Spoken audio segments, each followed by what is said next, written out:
industry to thrive, it is important to have a good mix of interested, talented, and skillful persons. Being a very complex industry, these attributes are key for the human resource base in environmental sanitation. Do join us when we get back from the break to discuss capacity building in the environmental sanitation space.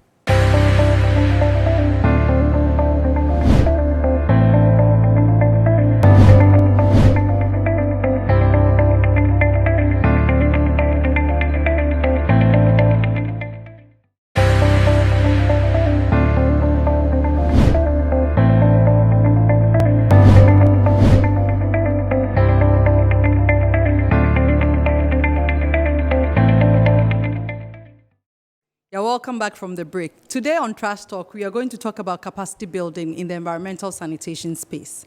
And I have some important personalities to delve into the issues with. Today on the show, we have Mrs. Lydia Bamfo. She's of Bolar Taxi and Tricycles Association. Madam, you're welcome again to the show. Thank you. And then we have Dr. Priscilla Addo, who is the Quality Control Director for KCAP. You're also welcome. Online, we have Dr. Rebecca Yandam. She works with Zoomlion Ghana Limited. And then soon to join us, we will have with us Kelvin Edem Fiati. He's a PhD candidate at KNUST in Environmental Sanitation Management. Welcome, ladies. Thank you. How are we? It's been a while. We are fine. Yes. Tell us, I would want today, it's very interactive. It's a bit about you, about the careers. It's about why people should choose this sector. So tell me a bit, what motivated you to start your career, and what's your career actually in this space? Okay. I would say that I've evolved, but currently I'm the research supervisor for KCAP. So I'm into research in the area of environmental sanitation. Yeah. I would say that it was passion that actually drove me into this area. And this passion started whilst I was in school. That was when the awareness was created for environmental sanitation, because I was actually doing environmental science as at then. So my research work, the first research work was assessing the waste collection system in Cape Coast. So with that, I got exposed to Zoomlion. And I was like, gee, I have to work in this company. Okay. Yes, so that is how it started. Okay, so it has started from passion. Madam Lydia Bamfo, I'm going to call it Lydia. Lydia the warrior. Lydia, how did you end up in this space, in the sanitation, environment and sanitation space? There are quite a lot of stories. And to cut it short, I'll say I find myself when I was in crisis. Yeah. And it's someone who introduced me into that, because at that time I was a stone contractor. And they sold my land to one of the former sector, honest waste management. So when they start putting trash on my land, I start fighting with them. And one day the man called me and said, Lydia, do you know something? If you know what is into this, you stop even the stone that you are cracking and come and join us. And so the man narrated his story, how he started the waste collection. So that also encouraged me to start in some of the migrants, because we know that we Akans, if someone is doing a trash work, is a foreigner or something. So they also taught me a lot, how to do the sorting, how to pick and others. So Lydia started as a waste picker. Wow. How many years now? It's a decade. Decades. All right. And so tell us about how it's progressed. I know you're a PhD holder now, Priscilla. Yeah. And when you entered the sector, what background did you have? That was a first degree in environmental science. And I was employed as landfill supervisor for Ashanti region. So whilst in Ashanti region, I was then moved to the vector and pest control at a point in time. and then later came back to landfill because as at then it had become a company on its own. So I was moved from Kumasi, that's Ashanti region, to Accra. And then from there, I went on a study leave to do my PhD program. After the PhD program, because of the research background, I was then moved to KCAP as a research supervisor. Oh. Yeah. Online with us, we have Dr. Rebecca Yandam of Zoomlion Ghana Limited. Rebecca, are you with us? Yes, Dr. Abena, I'm with you today. Hello, you're welcome to Trash Talk, Rebecca. Thank you very much, and thank you for having me. Yes, Rebecca is representing the Zoomlion Ghana Limited. And Rebecca, tell us about your journey into the sector, the waste management or environmental sanitation sector. Okay, thank you very much. My journey began immediately I graduated, and right after my national service, I landed a job with Zoomlion Ghana Limited. And since then, I would say it has been a great journey. Sanitation have become my calling, let me say my ministry, because I've fallen in love with the area. There's so much potential that you can't even begin to comprehend. With technologies, digitization, it's become so fascinating. Tell us a bit. I know you have an interesting background. Your PhD, you did a PhD research into something very interesting. Could you share that with us, Rebecca? Yes, so my PhD research focuses on environmental behavior and governance. So I look into the determinants of people's responses to how they treat their waste, what influences them, their perceptions, and then the type of waste that end up accumulating in our public spaces. That is the type of packaging that ends up as waste materials and the sources of such packaging and how it influences individuals' behavior. And the findings are quite intriguing because most often we sort to think that it's negative behavior of people or negative attitudes, but then there are so much influential factors from individual psychological to social or group behaviors to governance, to policy, and so on. A lot, even the mere design of the packaging material determines the kind of behavior or treatment individuals give. So it's quite integrated and broad when it comes to environmental behavior. Thank you. Priscilla, Dr. Priscilla, do you find the space, the environmental sanitation space, broad enough for your career to grow? Yes. Okay. I see it to be very broad. Just as Dr. Rebecca said, the area is quite diverse. And waste management, if you look at the value chain, you realize that it doesn't actually include just those who have studied environmental science or, let's say, environmental sanitation.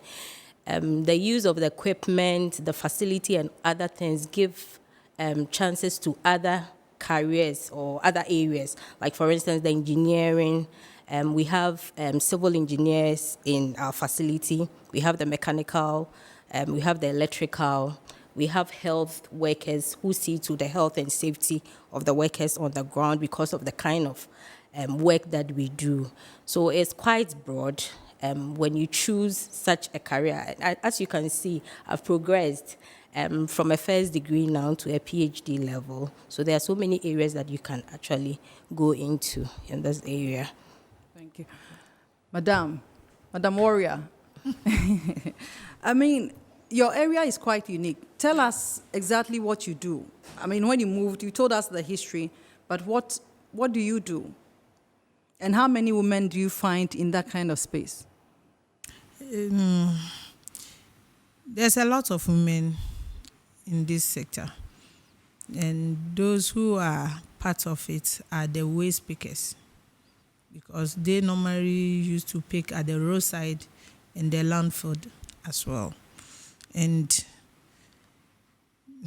to becoming a leader of such people is not easy, but it's like we are all in one soup. because more you are doing, more it has been diverting to a different thing. Because being in waste sector is, you have to see how best you can do to see that the waste that you are doing also is something for another thing. So it's a lot. I want you to share with us, and this would go around to everyone, some of the highlights of your career in the environmental sanitation space. What have been some of the highlights, the happy times or the not so happy times in your career?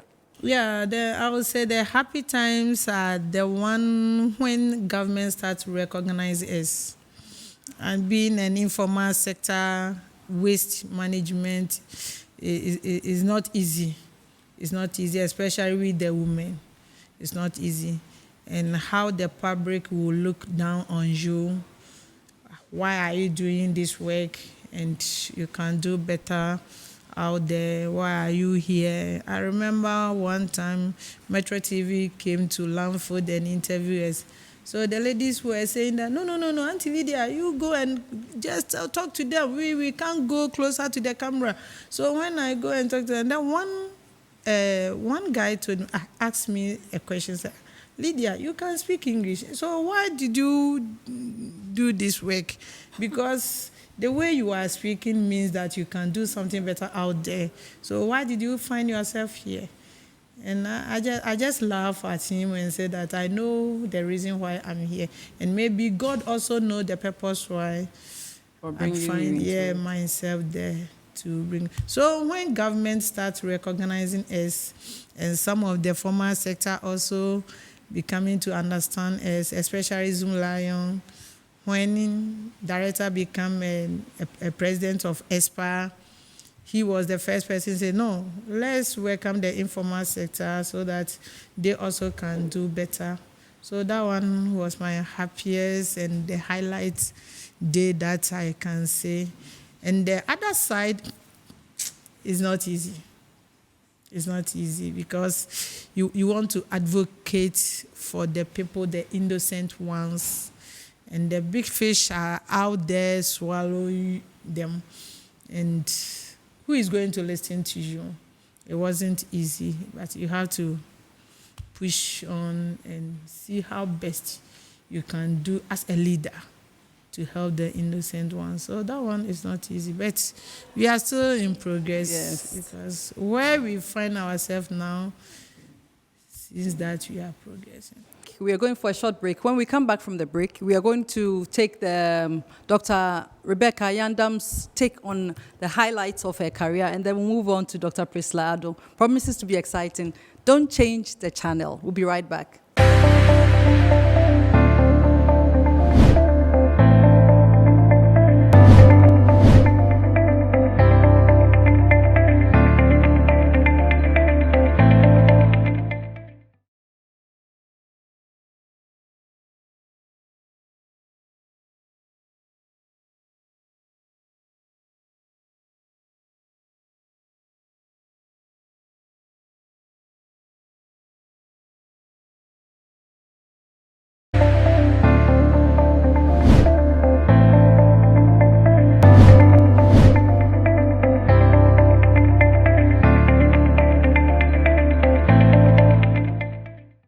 Welcome back from the commercial break.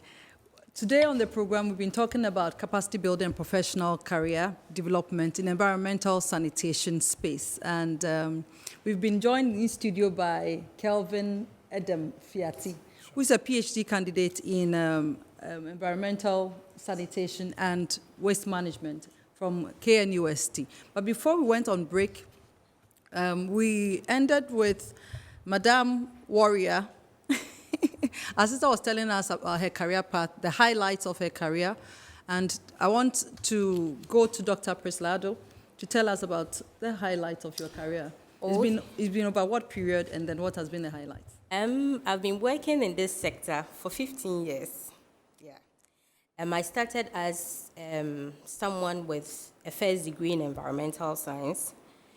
But now I could say that I'm environmental engineer who is specialized in water supply, solid waste management, and I could add vector and then pest control. And currently, I have a PhD in environmental sanitation and waste management. So those are the highlights for me.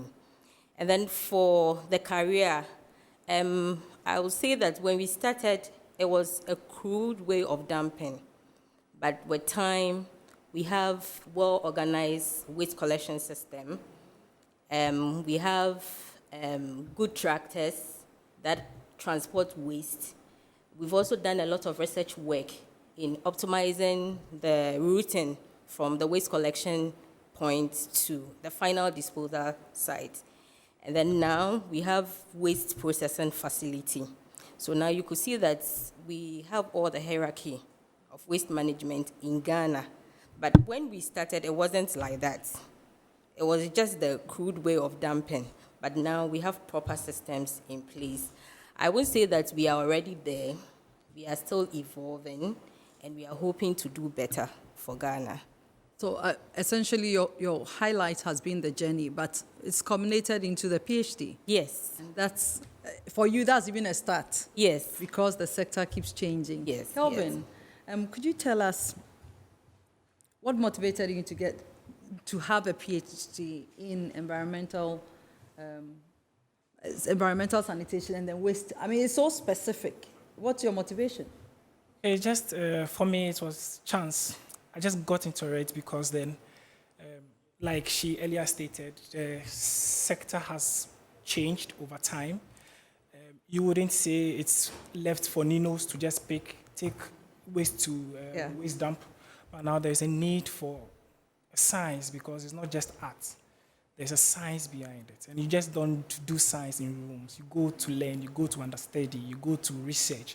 That is where the chance came in. So I just got blown into the whole space, and here I am, second year in PhD KNUST. Wow. I mean, from PhD experience, I'm afraid to ask when you're finishing. We never ask you that. But I hope you're enjoying the PhD journey. Let me see, I'm enjoying it like that, yeah. Okay. In your class, just trying to throw in a little bit of the landscape we have. In your class, how many females do you have? How many males? I think it's a fair balance. Yes. So we have about 7 males, 7 females. Some of them are engineers. We have people from the arts, but predominantly they are science-based people. Yeah, civil engineers, stuff. We have online Dr. Rebecca Yandam. Rebecca, welcome back.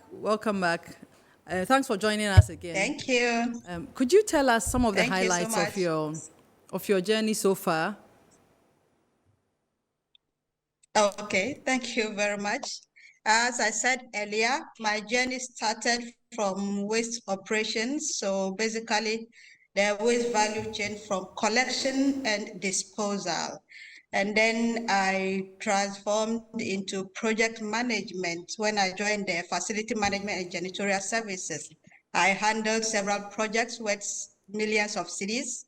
And it was quite an experience going from waste collection to project management. I saw that it was very interesting.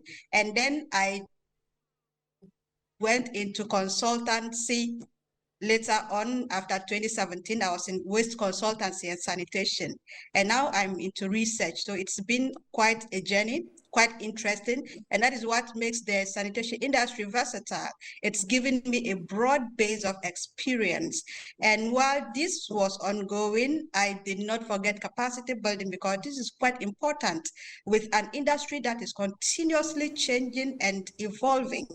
So I began with a bachelor's degree in integrated development studies. I did a master's in development management.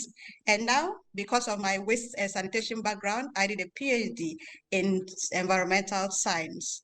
So it's been a great journey for me. I remember. Thank you. I remember Rebecca, and during her data collection period, when we had our first encounter, and how stressed you used to be. I think that congratulations are in order. You've done very well for yourself. But I'll come to Dr. Thank you very much. Welcome, my dear. We'll come to Dr. Addo. What are some of the specific competencies you think one needs to develop in this area? Okay, so I'll say that first of all, you need to do environmental science. You need to understand the environment. You need to understand the fact that whatever activity that we do, it has an impact on the environment. And so the waste that we also generate has some form of impact on the environment. So you also need to have the idea also that with the impact that it has on the environment, what are some of the things you can do to either minimize the impact or eliminate it totally. So in that area, academically, you need to choose certain areas that you have to go in order to understand this. And then also personally, especially with the research aspects, you also need to know that it's also an area that has a lot of gaps. You should have a way of identifying those gaps and then have a way of developing them into research works and then provide solutions for them. So I would say that yes, you need the academic background, and which I would say that I have obtained to have the understanding of this sector. And then with that, you should also go into the research area because it's an area that we are not so advanced in. So in order to get there, we need a lot of research works. We need a lot of ideas to gather information and then solve our problems. So I think these are some of the things that one needs to look at to be in such a sector. Kelvin, Yep. from what you described earlier of your career or your journey to date, it means that if you're not only in school now, but you also have industry experience. Yes. Tell us a bit about what you've done and some of the challenges you are facing or you faced. By training, I'm a laboratory technologist. So technically, I'm supposed to be in the lab. Take samples, run tests, and give the results to a doctor to tell you are sick or not. Then I moved on to becoming an environmental monitoring technician. To go out. What does that mean? Good. So then it's like there's a company, you are producing stuff, you are emitting into the environment. How then would I know that you are exceeding levels? So then I would have to come in and check whether what you are producing into the environment is exceeding standards or is meeting what is supposed to be required. I check the water that is coming from your production activities, whether it meets it. So these are monitoring activities we do. Then I moved into environmental impact assessment. Like she said, for every project, we should know how it impacts the environment, positive or negative. If it's negative, what then would we do? Then decisions are taken whether to let the project roll or not to roll. Then I'm into research also for the company where I work because it's an environmental consulting firm. We bring out innovative ideas for companies to help manage their waste. There's a lot of challenges these companies are facing. Yes, they are into money, but then EPA is to make sure they do the right thing. So that we come in to play the middle role to help balance the whole system so that production goes on, but the waste that is generated are managed, not to destroy the environment. Yeah. Has it been smooth sailing? Has it been easy in the space that you are in? I know that you have a lot of stories to share. And so give us some of the most tasking ones for somebody whose career has been on this path for decades, as you call it. Yes.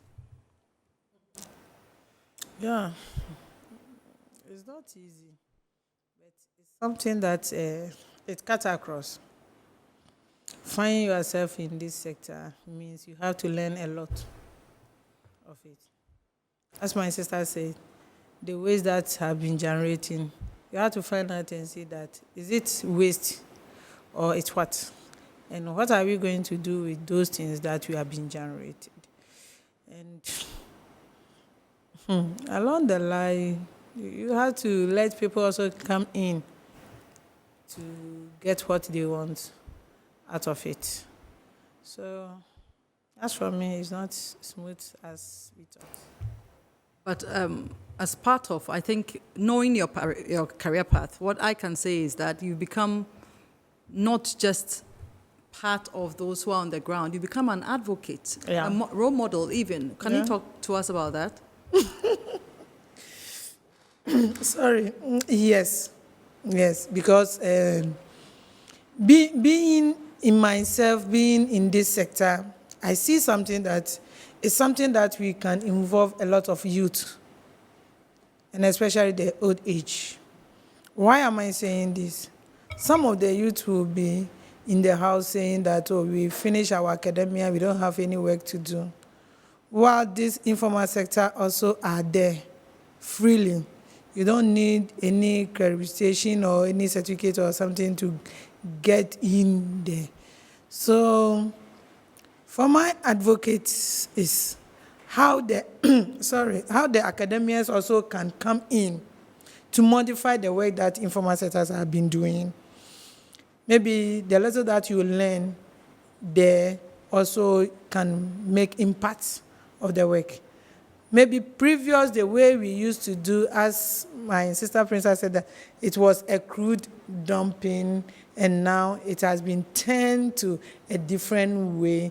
If the academians also comes in informal sector, it will be different.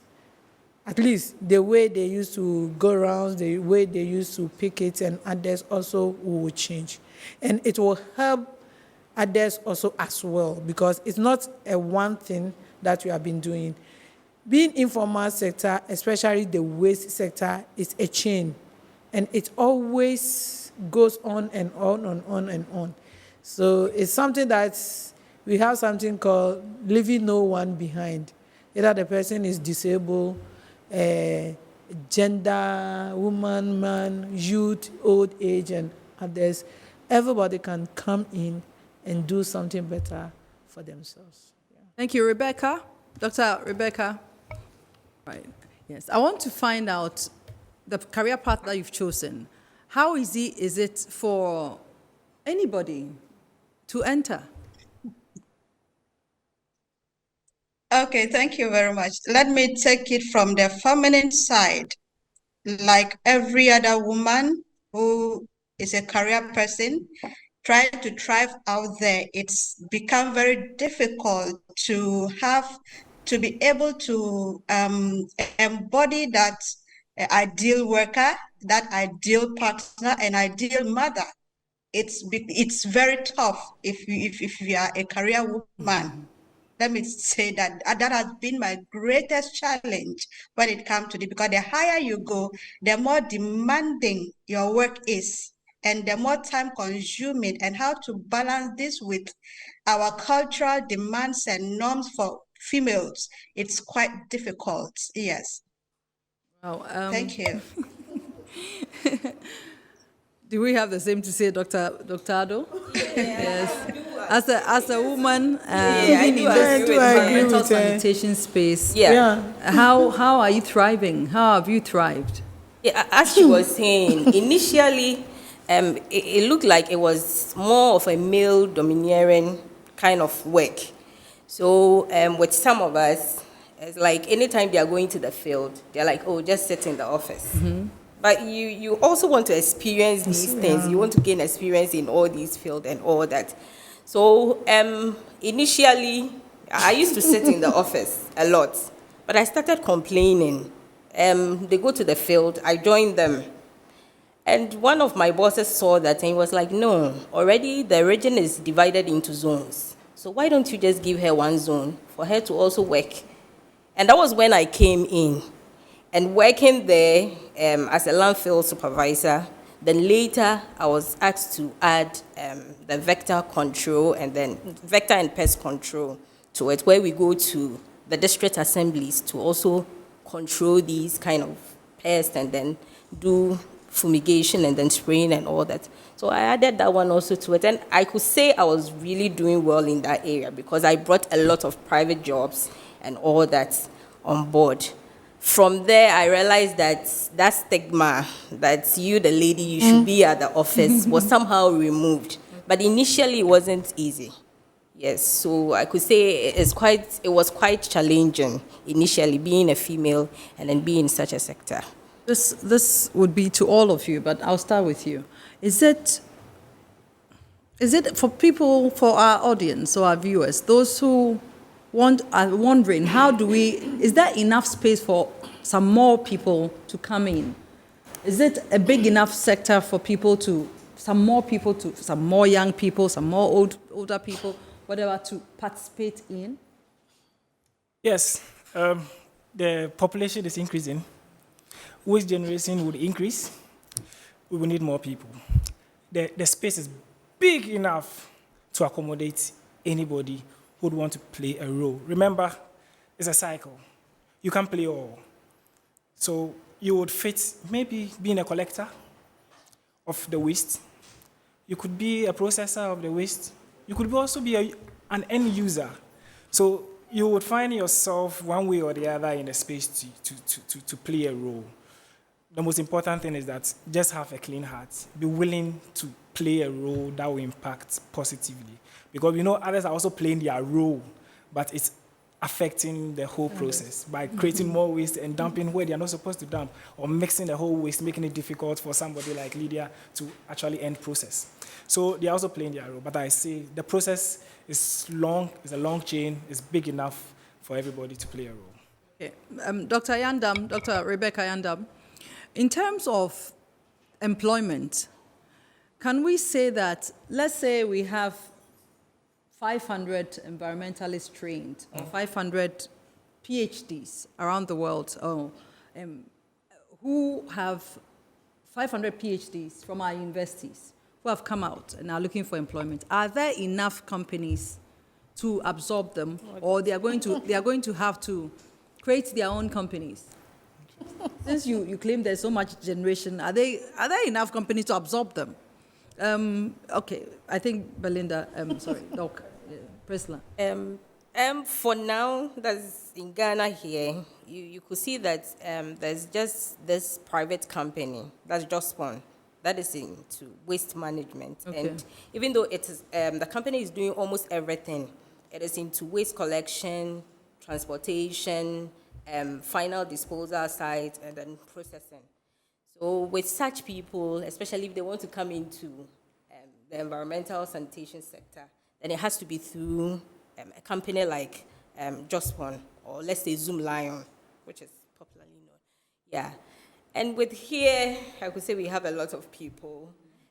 Vacancies, more job opportunities are being created in the area. Like for instance, now, ARICOPs are being built in all the 16 regions. So with all these coming up, we could absorb some of them. But I don't know whether it can absorb all the 5,000 as you mentioned. Because we have people doing environmental science in Legon, in Tech, Cape Coast, and then other universities that have actually come around. I don't know how JOSPON can absorb all these people. I also know that with assemblies, there's also a department for that. So probably they can also absorb them. They should make it look a little bit more attractive, especially with the government sector. But with the private sector, I could say it's a little attractive because we have students coming to our facility, and some of the questions they ask is, how do we come in? Yes. Yes, it's how do we come in? And you could see they are interested because looking at the facility, looking at what we are doing, they're interested in coming. But I don't know whether Just One can absorb all these people. So probably more private companies can come into the system. Okay. And help in employing such people. But that's just JOSPON. And JOSPON is a member of ESPA, and I know that you've been part of the ESPA association.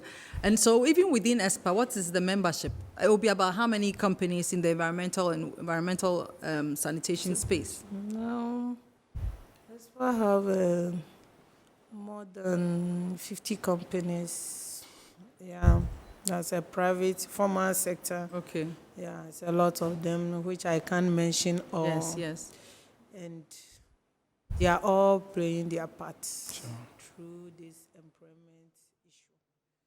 So I hope passing through ESPA also can be a help for those academias. And of course, a lot more people can continue to the level of PhD. Yeah. And I think from around the table, the sense I'm getting is that it's quite a vast value chain that we are working within. Sure. And you may not necessarily even have to start off being an environmentalist. Yeah. but you find some space in Yeah, there. sure. I want us to now talk about future plans in terms of your careers. I'll start from Madame, whose career has been decades old. So you are becoming a grandma. Now you're becoming a grandma in the Some sector. are calling me a grandma. So you're a grandma. So what does it mean? So in the next 10 years, next 15 years, next 20 years, when first the policy space would have changed, there'll be a lot more players.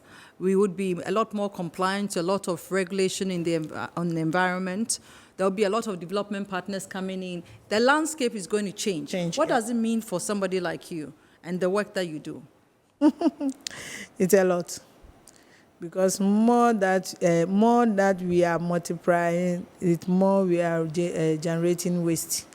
And in my sector, when we started a zero waste project with Gaio, I was like, zero waste, when and how are we going about it?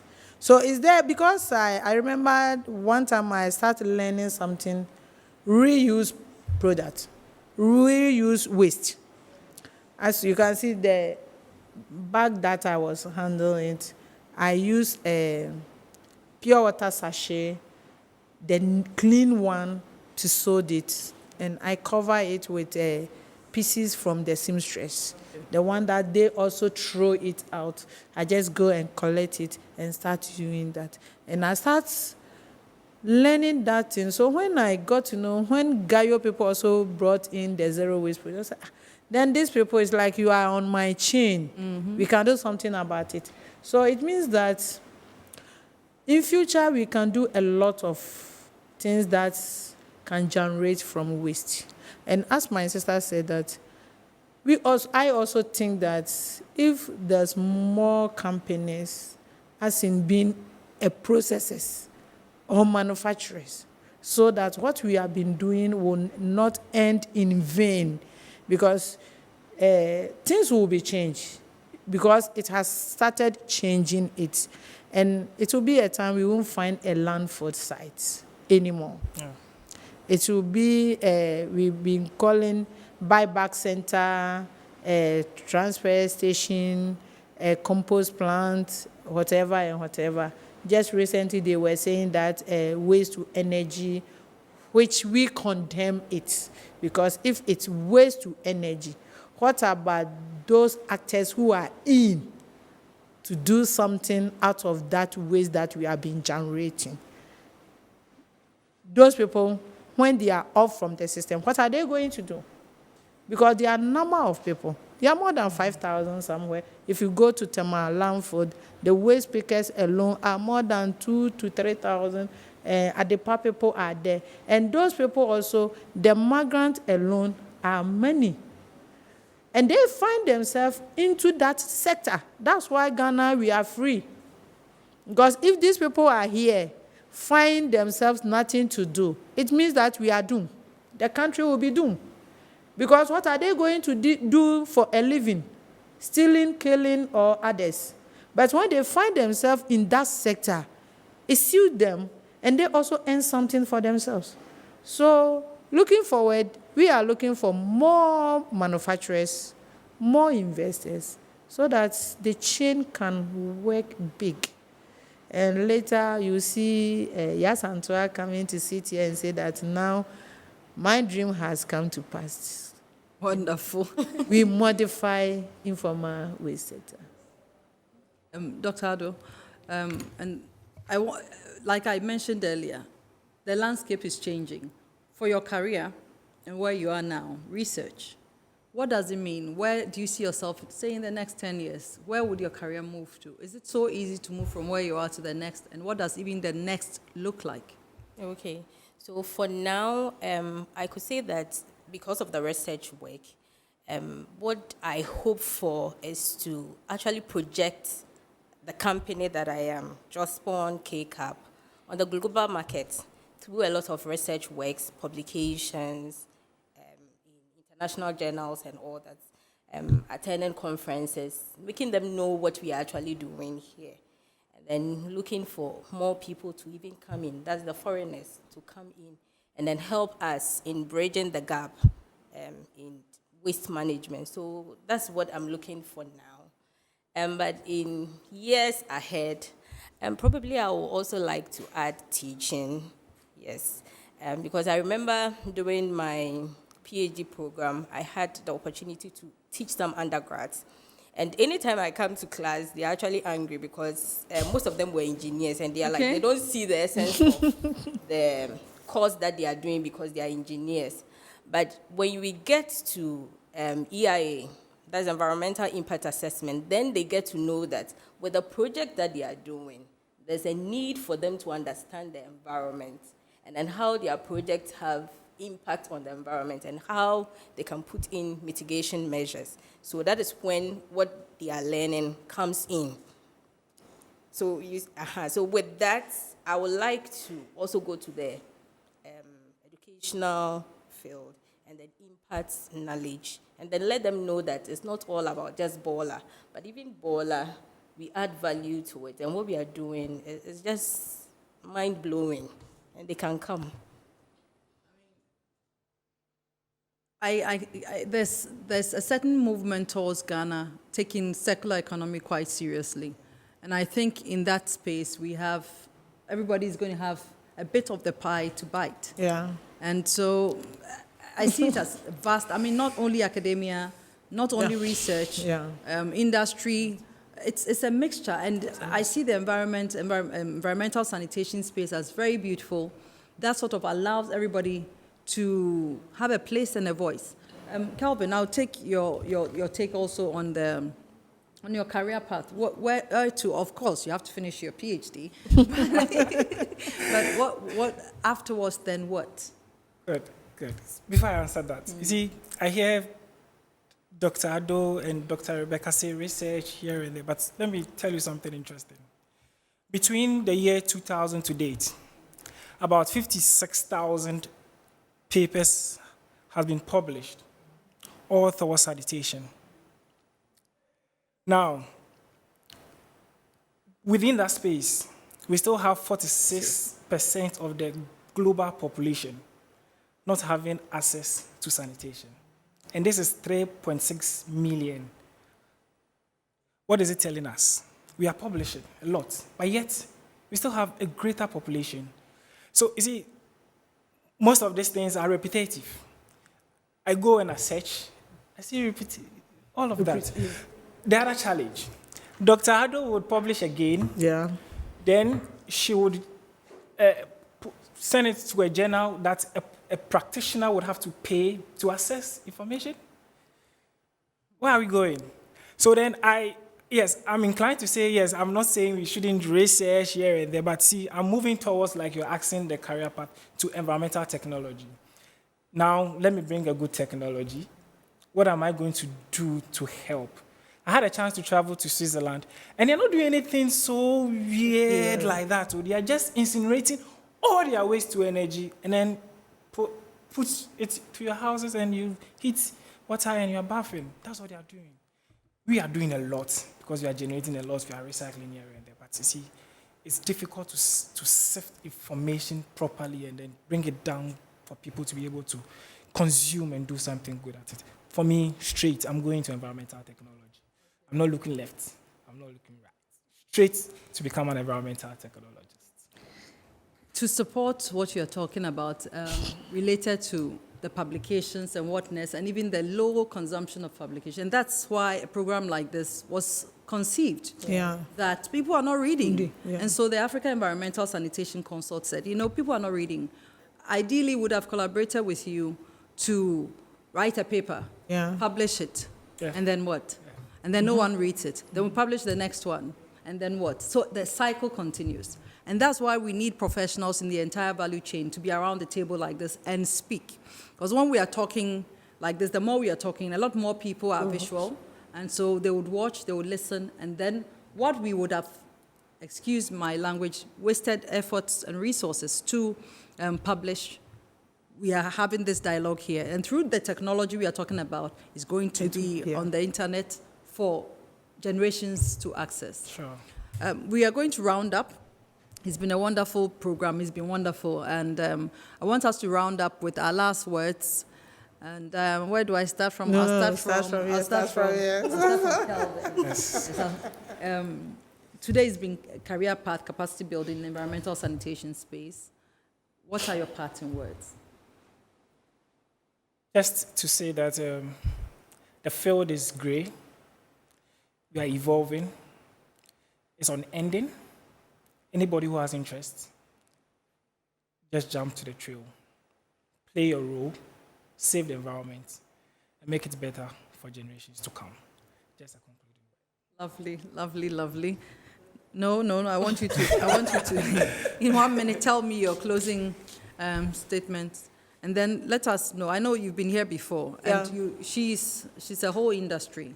Yeah, she has a lot of depth. So in just 1 minute, just let us know what your parting words are or your thoughts. My thought is very simple. Okay. Waste to incineration, energy, that one, we informal sector, we disagree.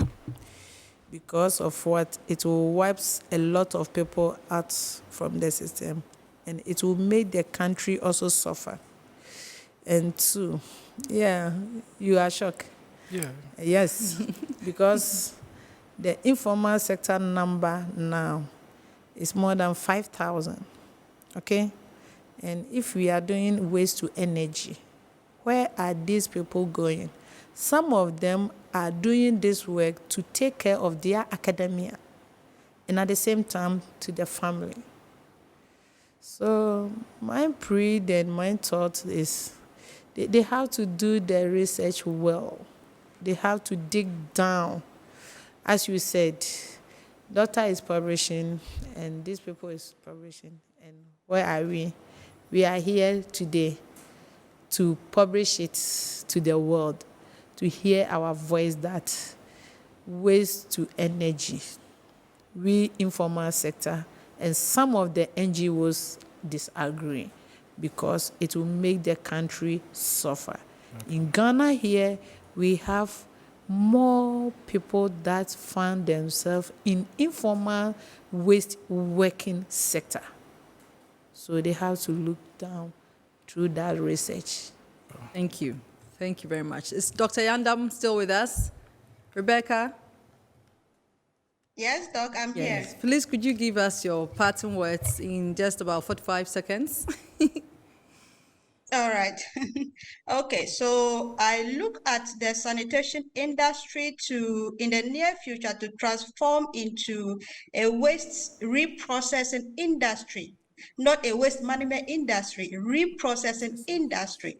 And so any attempt has to be looking at circularity, sustainability.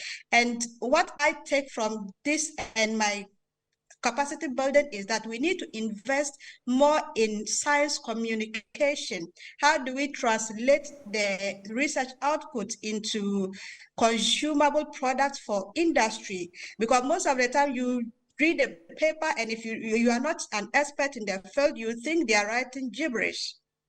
We need to be able to communicate this to the way that industry players, managers of companies will be able to understand and use this information. That is bridging the academia and industry gap. Thank you so much. Thank you. Doctor, you have the last word on, yes. So I think what I will say is that the public should start seeing waste as a resource. So when we start seeing it as a resource, then the way we treat it will change. So if it's a resource, you will not just throw it away anywhere. You have a proper way of also keeping it or playing your role in this industry. So that's what I have to the public. They shouldn't look down upon this sector because it's something that goes on also. And then value waste as a resource and then see how best these resources can be channeled to the right places so that value can be added to them, and then we can have a safe environment. Thank you very much. Ladies and gentlemen, it's been interesting talking about career paths in the environmental sanitation space today on Trash Talk. I pray you join us the next time on Trash Talk as we talk about another topical subject in the space. See you next time.